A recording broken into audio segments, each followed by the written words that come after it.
I'll be walking down the street and suddenly there's this giant eel swimming around in my right peripheral vision. And for a second, I completely lose track of where I was going. I'm thinking, why is there an eel here? Why is it hissing at me? At this point, I've learned to just keep walking.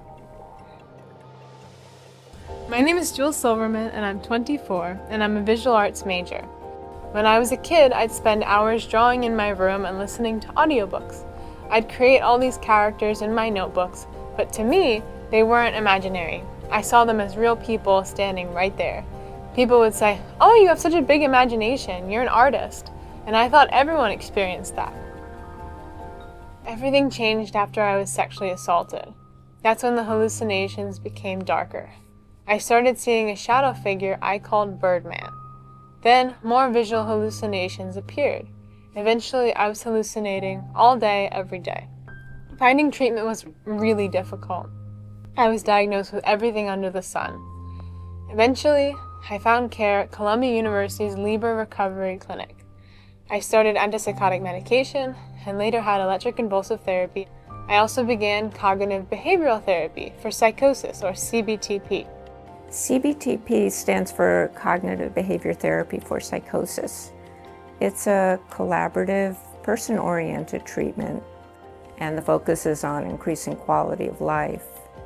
We don't really require that symptoms go away. We teach people how to manage the distress associated with their symptoms, and that's what allows them to improve their quality of life. The group sessions were especially important because for the first time, I didn't feel alone. Combined, these treatments helped reduce the intensity of the hallucinations.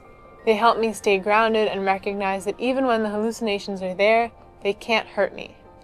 I believe in coexisting with the hallucinations. I don't have to fight them every second, and I don't have to engage with them all the time. If you wake up every morning to hissing eels, eventually it's just, okay, you're here, let's get on with the day. Walking helps ground me. Sometimes I'll walk 7 to 12 miles in a day. Painting and hanging out with friends helps too. I want people to know that hallucinating every day doesn't mean your life is over. It doesn't mean you can't have goals, interests, joy, or meaning. You can learn to live alongside these experiences. You can make room for them without letting them control your life. You can say, "Not right now, I have things I want to do." For me, that means painting, walking through the city, loving strange sea creatures, and slowly building a future that works for me, not the one I thought I was supposed to have.